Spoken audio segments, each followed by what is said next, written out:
am here at Galacticon with Dan Madsen, and he was in Star Wars as.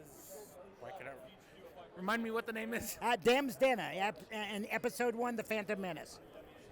How was that experience for you, working with George Lucas and all them? That was mind-boggling. When I did the scene that I'm in, I came running out to the middle of the square, and there was nothing there. And I actually asked George Lucas, I said, well, what is it I'm grabbing?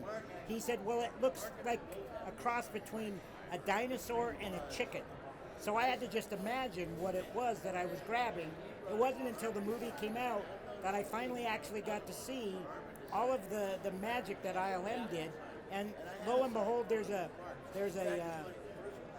creature called a Cadu that I'm grabbing that wasn't there when I filmed it. So I got to see firsthand the magic of special effects.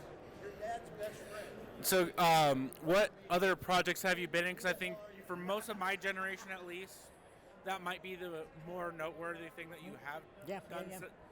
That is more mainstream. I've done Star Trek. I've done a ton of commercials. I started a publishing business and ran the official fan clubs and did the magazines for Star Wars, for Star Trek, for Back to the Future, and Lord of the Rings. And I've spent hours and hours on the sets of all of these projects, interviewed many of the cast members, the behind-the-scenes people, was on the set of Indiana Jones and spent 2 hours with Steven Spielberg. I've been blessed. I've had an amazing career of interviewing and being on the sets of some of the biggest movies of all time. As part of Hollywood, and what is kind of like something that you would recommend for like people like trying to phrase this in the best way, in like a similar position where you are short? Yeah, that's all right. Yeah, it's interesting because, being short is what has made people remember me. And it's funny, I asked somebody asked me the other day, they said, if you were able to change it and be tall, would you rather be tall? And I said, no. I would still come back and be short because I've had so many opportunities and so many people have remembered me as a result of being short, so that it has given me a great advantage.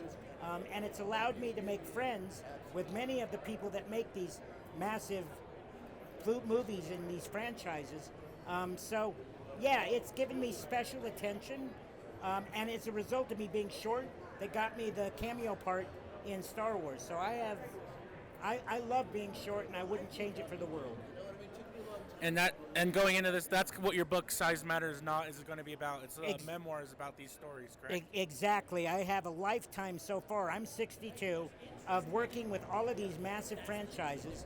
So I've written a book that's going to talk about being on the sets of all of these major movies, meeting the George Lucases and the Harrison Fords and the Steven Spielbergs and Gene Roddenberry and on and on and on. Behind-the-scenes stories, things that nobody's ever heard about. And so next year, the book will be out right here. This is an early cover of it. And people will be able to read stories they've never heard before.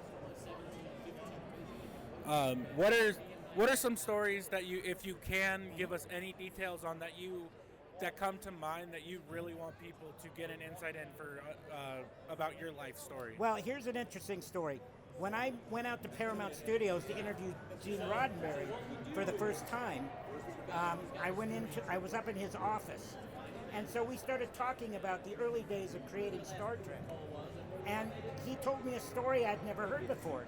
He said when he originally created the idea of Mr. Spock, his first idea was to make Spock a little person like me. But he said after they started looking around, they didn't find anybody quite right that they thought could carry off the role. So then they came back and changed it and had him be of average height, but then they went with the whole pointed ears thing. So it was a fascinating story that I hadn't known before, that Gene Roddenberry's original creation of Spock was to be a little person. So that goes with the whole little person aspect of my life. and we can hear Chewbacca We'll go in from the the distance. you got the big tall and the big short. The short and the tall of it, man. And for anyone in a similar position, what would you recommend if they want to either follow your career path in a way, or if they're trying to like think? Because I know like a lot of people might not have the best confidence in situations. Yeah. What would you recommend for people in a similar position? Pursue your passion. Keep doing what it is that you love to do. Don't give up, and keep going at it. You know, no, regardless of what people think, you still keep doing it, and you can do anything that you really want to do. And you know, some of it is hard work, some of it is luck, but if you have a passion, because I started everything I did as a hobby, and it was a hobby that turned into a business that I made a living off of. So I guess my advice to people would be just keep the passion, don't give up, keep working at it. Yeah, and I appreciate you taking your time with me here at Galacticon. Where is the best spot once your book is out that people can find it? I'll make sure to update the description once it comes out. Well, they can follow me on Twitter. I'm under the Dan Madsen, and Madsen is Madsen. They can follow me on Twitter. They can follow me on Facebook under Dan Madsen, or on Instagram under Madsen8973. And I'm keeping everybody up to date on how the book's coming along, when it's going to be released, what kind of a book tour I'm going to be doing for it. That's the best way to keep on top of learning about when this thing's coming out. All right. And like I said, I appreciate your time with me today. Go check out Size Matters Not once it comes out in 2024, as well as Star Wars, as many other things that Dan Madsen has been part of. And thank you again for taking your time today. Hey, thank you. I appreciate it.